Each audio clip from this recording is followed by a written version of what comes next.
Hacer teatro en el Perú es una tarea inagotable.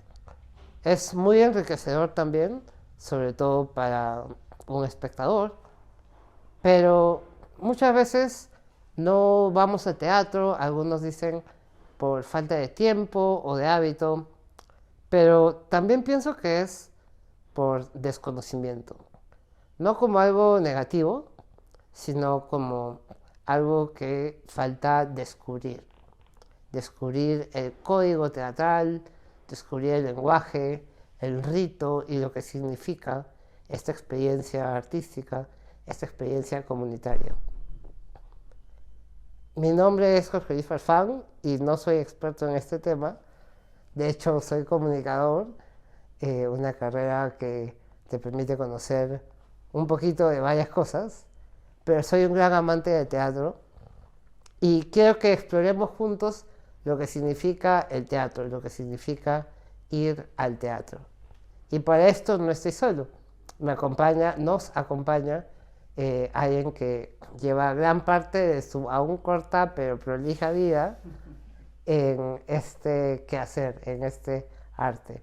Él es un dramaturgo, director, artista escénico en toda su esencia y están por conocerlo. Esto es Desmontaje.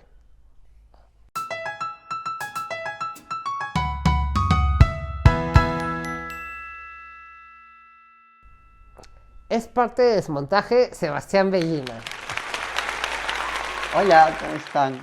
Tengo el placer de acá, junto con Jorge Farfán, co-conducir esta primera edición de Desmontaje.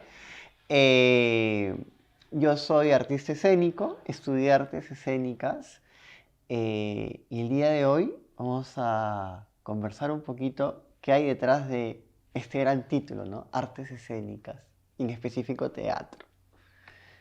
Excelente. Y bueno, este podcast titulado Desmontaje lo que pretende es justo descomponer un poco cada componente del engranaje, de todo lo que pasa antes de dar tercera llamada, antes del 1, 2, 3 mierda, que son muchas etapas, algunas más agotadoras que otras, o en general todas representan un desafío que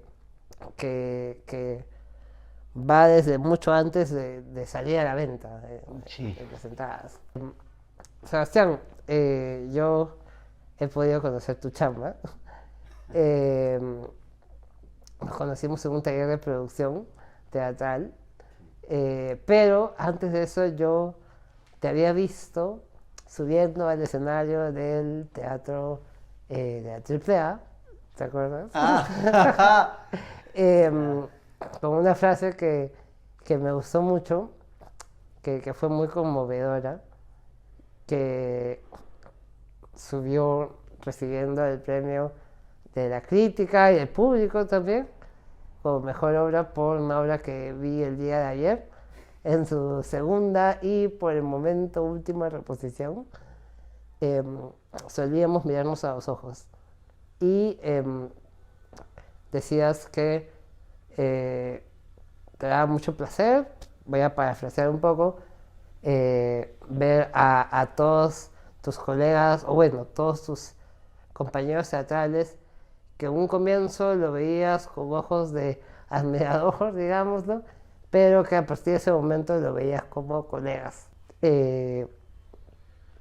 Y solíamos, creo que particularmente fue una experiencia de lo que me has podido comentar, que tú escribiste, dirigiste, pero también te produciste. sí. Antes de Solíamos, yo hice Viaje a la Intimidad, ¿ya? Que fue como la primera obra como tal, pero era por Zoom, era por esa cuestión de pandemia, todo eso. Ese es un gran capítulo también, un gran despliegue, pero dejemos lo que era una obra por Zoom, pero no era una obra por Zoom porque no había teatro, sino porque necesitaba ese mecanismo, el dispositivo de distintas personas en un tiempo real, pero desde lugares diferentes. Esa fue como la primera obra, la primera propuesta, salió muy bien. También estuve en el oficio crítico, curiosamente. Y dejando esa experiencia, que la actuaba con mi mamá, mi papá y mi bisabuela, o sea, gente no actor, de no actriz, Ya vino Solíamos, ¿no? Que era la primera en un espacio teatral y con todo lo que eso implica, ¿no? Y Solíamos como tal demoró varios años. Demoré varios años hacerlo porque además, como tú bien dices, yo era dramaturgo, director, productor general y actor, ¿no? Las razones por las cuales elegir cada una era un poco lo que tocaba en ese momento, ¿no? Director y dramaturgo, porque efectivamente quería hacer una obra propia, una obra que tenga que ver desde mi lugar de enunciación de cómo yo concibo el teatro y a partir de ahí crear algo. Productor general, porque evidentemente era nuevo en el mercado, entonces si yo quería salir, tenía que hacer mi propia obra y tenía que mostrarla al mundo, y eso implicaba también entender que iba a ser mi responsabilidad generar todos los medios para que se diera. Y finalmente actor es una decisión un poco más íntima que las otras. Tiene que ver porque en Solíamos, como es una obra de teatro testimonial, tiene que ver también con abrir la caja de Pandora de la familia. Y no quería simplemente decirle a los actores, bueno, hazte cargo y yo dirijo, ¿no? Entonces ahí es donde también una de las primeras cosas que se decidió es que yo llevé ese proceso con ellos, ¿no? Y no los exponía a nada de lo que no estuviera yo atravesando en ese momento. Creo que me parecía la forma más interesante de hacerlo, porque además, de repente, si en algún momento hablamos sobre dirección escénica, una de las cosas que tiene que tener un director es legitimidad. ¿Cómo ganas legitimidad? Hay distintos medios, distintas formas. Pero creo que en este caso la legitimidad, siendo un director nuevo, fue yo voy a estar en este proceso, no solamente desde afuera, sino desde adentro, atravesándolo contigo. Y eso creo que le dio la confianza a los actores para exponerlos como están de una forma tan vulnerable en la obra. Sí, Solíamos, al ser testimonial, como dices, toca fibra en los espectadores, pero toca fibra porque o sea, son cosas que de verdad pasaron a las personas que vemos en escena. Has abordado varios puntos que me gustaría disecar ahorita mismo, pero esta gesta tuya de escribir, dirigir y producir eh, lo que has hecho en Habitar Teatro eh, no es no es algo inusual en el No, circuito teatral limeño. El tema de la autogestión es algo por lo que todos los artistas escénicos o todos los que se aventuran a hacer teatro hacen. ¿Cómo ves tú esta dinámica de trabajo? Alyosha de la Sota es una directora chilena contemporánea. Me gusta citar a gente viva, ¿no? Que la gente puede buscarla en Facebook, Instagram y agregarla y hablarle. Bueno, Alyosha de la Sota dice que una obra de teatro es su metodología tanto de creación como de producción. A mí me encanta esa frase. Y yo agregaría también, y su público, Ujú. ¿no? Eh, Porque cada obra, dependiendo qué obra quieras hacer, crear, va a tener un proceso de creación distinto desde el abordaje interpretativo, de dirección, ¿no? Si trabajas desde lo físico, desde las imágenes, desde los esfuerzos, desde la sensorialidad, desde nuevas materialidades, ¿no? Un mundo que se abre. Y lo mismo con la producción. Si vas a hacer una coproducción, si vas a hacer una producción independiente, si vas a ir a buscar embajadas, si es una cuestión más de teatro de site específico, en un sitio así súper específico, si es para esta arquitectura, si es para una obra que piensas ser festivaleable, entonces buscas que sea la escenografía lo más movible posible, que es una obra de gran formato, de pequeño formato. Entonces, todas esas pautas también te van alineando cómo tú concibes la producción, qué es lo que necesitas en este momento desde tu rol de producción, ¿no? Entonces también depende de cuál es el hecho escénico que quieras constituir con el público. Y creo que cada obra de teatro no es que tenga un manual de producción necesariamente, tiene parámetros, pero enfocándose a qué quieren llegar cada uno, ¿no? ¿Y tú crees que eh, el motivo, más allá de la autora, la directora que citas, em, de por qué hacemos, por qué producimos teatro. ¿Tú crees que la autogestión en el circuito teatral limeño y peruano es un tema también por falta de acceso a recursos, oportunidades? Bueno, el teatro creo que dentro de el mundo del arte en general, y creo que el teatro siempre carece de fondos. Si acá hubiera alguien de danza, diría, no, el teatro no, es la danza. Y si hubiera alguien de mimo, te diría, no, es el mimo, ¿no? Cada vez, ¿no? Pero en general, este mundo de las artes escénicas siempre ha tenido esta cuestión de nunca hay los medios suficientes. Ahora estaba pensando justo como productor que la taquilla no es suficiente ahora. Antes de repente sí lo era, ahora Es habría que ver. interesante. Sí, o sea, con la taquilla no sobrevives. Ajá, ¿con qué entonces? Exacto. Entonces ahí se tiene que repensar la Ajá, producción teatral, ¿no? Si haciendo los cuadros de las últimas obras veo que la taquilla no es suficiente, entonces, ¿qué sería ajá, suficiente? Entonces, tendríamos que sí o sí estar ligados a coproducciones, a fiestas profundos, a algo más. Entonces, hay que como revisar, ir ajá. revisando eso. Pero sí, yo creo que la autogestión viene de una necesidad de generar productos artísticos frente a un circuito teatral con pocos espacios, con pocos fondos a nivel privado y a nivel estatal, y sobre todo con muchísima y cada vez más diversidad de propuestas. Eso sí siento, cada vez hay más gente queriendo hacer teatro y queriendo hacer artes escénicas. Y el público no necesariamente es también increciente. O sea, no hay una relación proporcionalmente directa entre la gente que hace teatro con la gente que consume teatro. Algo Sí, así. siento que cada vez la gente que hace teatro crece. Hay más. Eso también significa más escuelas y más universidades. Tienes la católica, tienes la científica, tienes la UPC, tienes la USUR y la cantidad de escuelas. Tienes la de Isola, tienes la de Roberto Ángeles, tienes la de Miguel Isa, tienes la de Leonardo Torres Vilar, tienes la de Bruno Dar, tienes la de Miquel Page, ¿no? Cada vez, ¿no? Tienes la de Arangua, ¿no? Entonces, por Tienes las de darte teatro musical también, teatro ¿no? musical, Sí. ¿no? Entonces se va como ampliando cada vez más, Ajá. cada vez hay más gente que quiere hacerlo. El Club de Teatro de Lima, ¿no? Claro. Y no necesariamente eh, el público es suficiente Sí, para todo. hermano. Y creo que después de pandemia se ha visto un montón, porque todo el mundo ha querido explotar obras. Hay montón de obras en circuitos oficiales, no oficiales. Hay el Miraflores, hay el off Miraflores, hay el off Miraflores, ¿no? Hay de todo. El Eh, barranco también, ¿no? Bueno, Barranco, sí, claro. Y el público, necesariamente, la formación de públicos es difícil, sí. es difícil.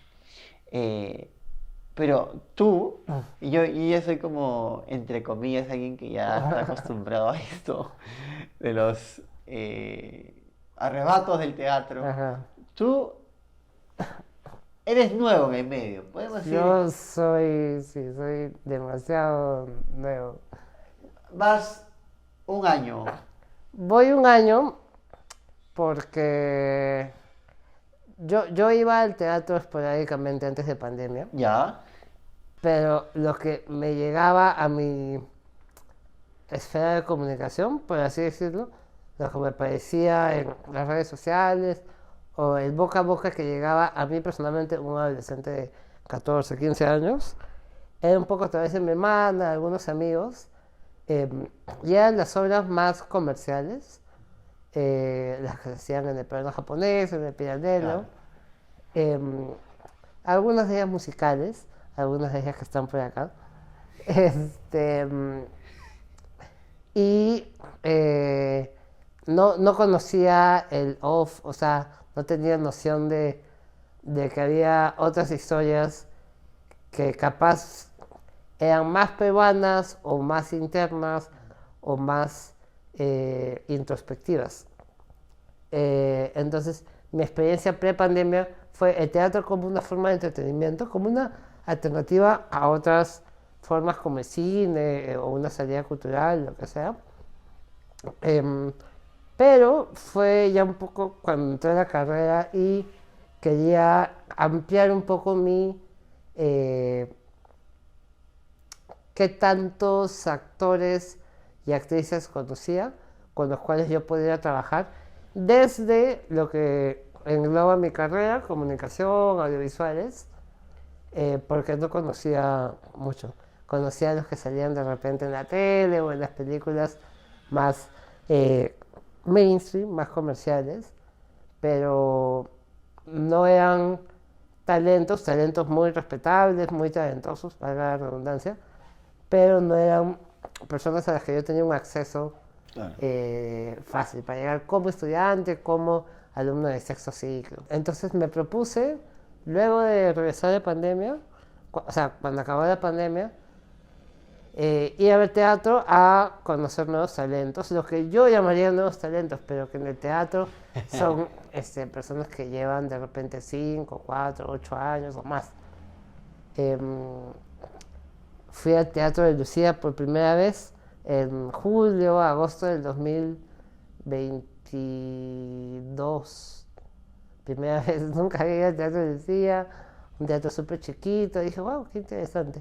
Fui a ver La Poeta con Norma Martínez Ya, y Fede Penano. Que bueno, ambas son actrices muy establecidas en otros medios también. Y quise conocer todas las salas teatrales que podía o que me era posible en la ciudad.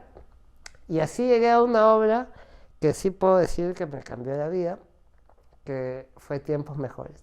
Que yo sé que tú no la has visto, porque estabas en temporada, creo, o por ahí, No en recuerdo, ensayos de pero repente. no coincidí No contigo. coincidiste. Una obra que lamentablemente no vamos a poder intercambiar pareceres, opiniones, porque no la has visto.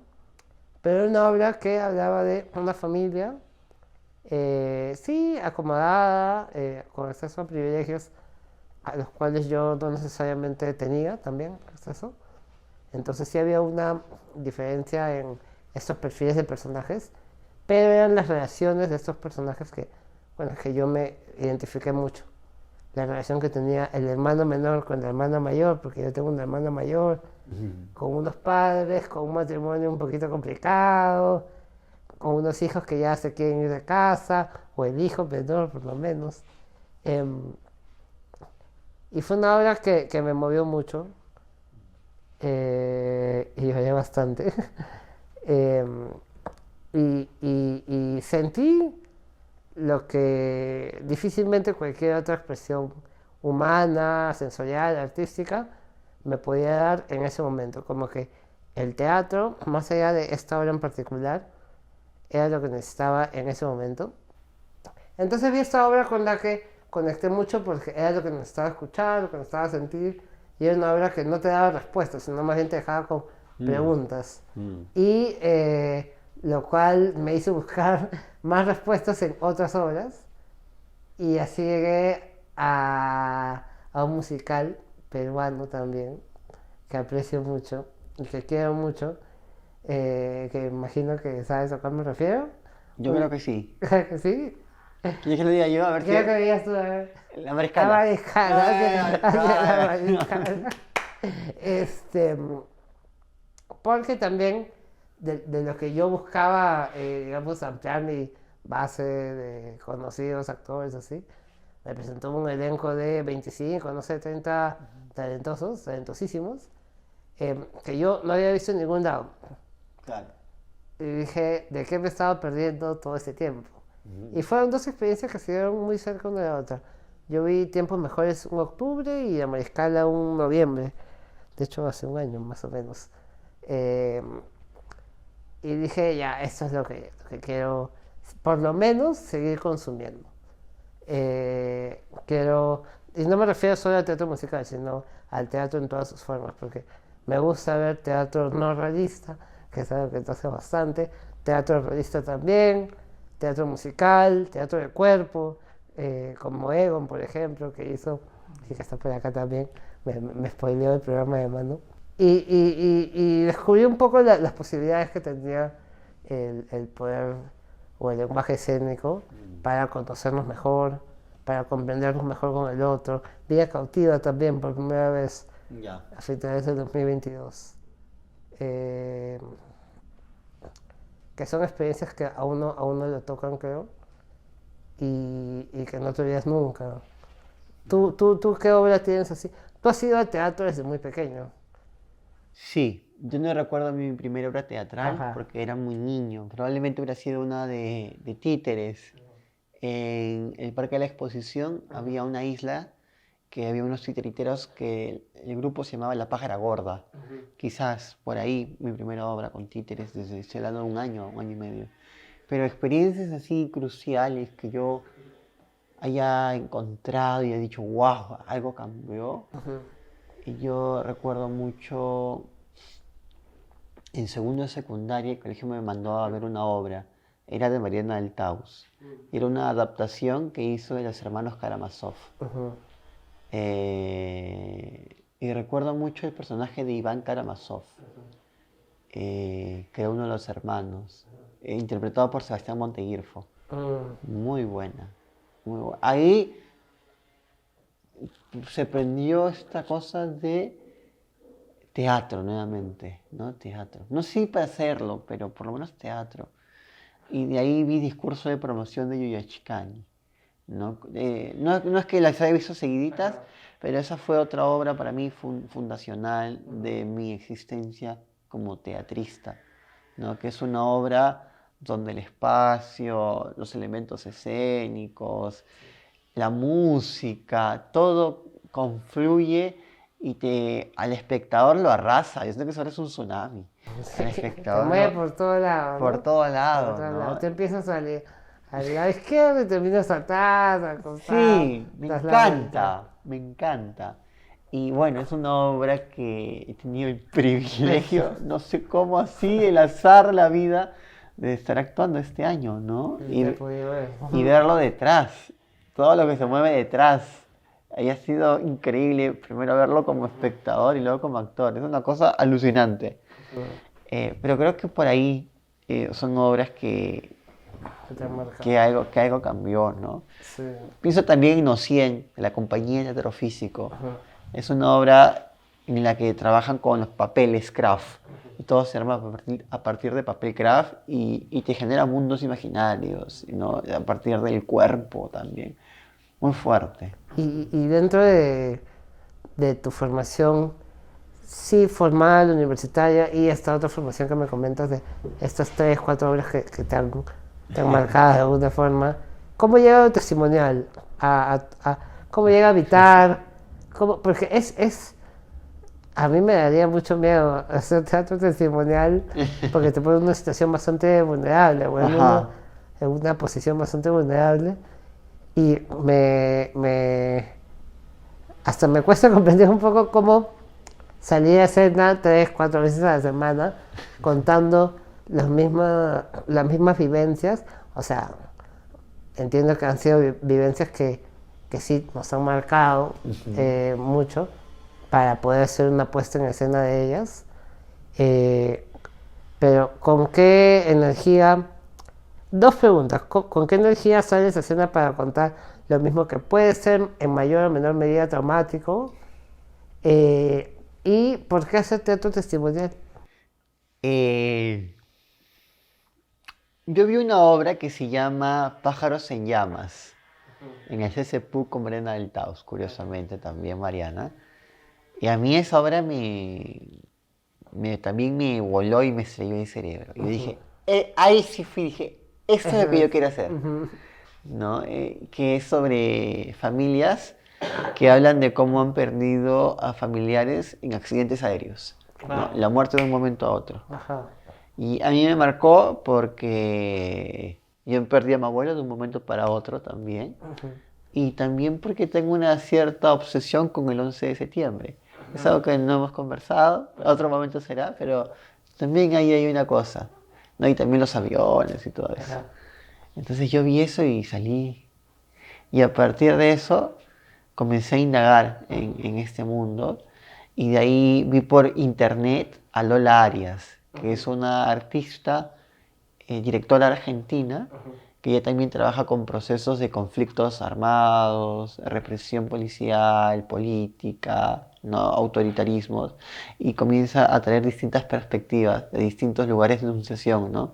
Desde los hijos, el hijo del militar, el hijo de sindicalista, el hijo del policía, y los junta a todos y comienzan a hablar, a reconstruir la época de sus padres. Eso a mí me pareció muy interesante, que es el año que nací y también vivía después, uno es en Chile y otro es en Argentina. Y ya con eso dije, no, no quiero hacer esto, ¿no? Y ahí comencé poco a poco a indagar, a investigar muchísimo, hay un montón de material sobre narrativas del yo. Ese es como el conjunto, porque hay autoficción, testimonial, documental, biodrama, son varios, ¿ya?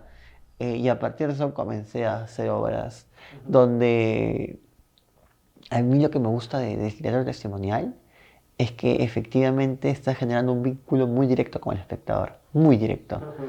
Y estamos todos indagando en esas cajitas a las que no queremos indagar nunca. Esas que todos tenemos, pero prefieres como ahí nomás, ponerlo en el espacio público, eso privado. Uf, a mí me parece muy fuerte. Que es algo muy latino, ¿no? Muy peruano también, probablemente, pero algo muy latino de no discutir, no hablar de lo que nos dolió, Sí. de lo que nos duele, ¿no? Tu relación hijos-padres, hermanos. Sí, no sé, un poco de eso también de repente. Sí. Yo creo que tiene que ver, ¿sabes con qué? Con validar el sentir de todos. En el arte testimonial no hay un sentir mejor o peor que el otro, ¿no? Son puntos de vista. Y por eso cada quien cuenta su verdad, que no es la oficial, ¿no? Todas son verdades a medias. Y eso creo que también me parece muy interesante. Bueno, algo que es casi la norma en teatro, de los que hacemos teatro, sobre todo los que están en temporada ahorita, es que no podemos ver teatro, no podemos ver lo que están haciendo nuestros compañeros teatrales. Es verdad. Y te quería preguntar, de las veces que has estado en temporada, ¿cuál es la obra que te has dicho, me perdí de ver esta porque tenía función o tenía ensayo? Ahora último no he podido ver la de un hombre corrompió, un hombre corrompió una ciudad. Ya terminó ya. Ya terminó. Yo tampoco la puedo. Y no la vamos a volver a poner. No la voy a poner. No, por ejemplo, esa que quería verla y no la he visto. Así pensando en las últimas, ¿no? Esperanza también quería verla. De Aldo con... De Aldo con Marisol Palacios. No quiero perderme Un monstruo viene a verme. Tengo que ir un jueves a verla porque sí, si no, no llego. También me perdí el CAE Fares. El CAE Fares es un evento que hace la Facultad de Artes Escénicas, pero en alianza con otras universidades, para que sus alumnos, entre todas las universidades, muestren sus productos escénicos. Es un espacio muy interesante, además, porque yo salí de ahí. Mis primeras obras se pusieron en el CAE Fares. Entonces, le tengo mucho cariño a ese espacio y no he podido ver ninguna de las obras de este año. Pienso también que el día de ayer estrenó Cristina Lara en el Teatro de Lima. Cristina es una amiga mía muy querida y no he llegado a verla. Ya, entonces sí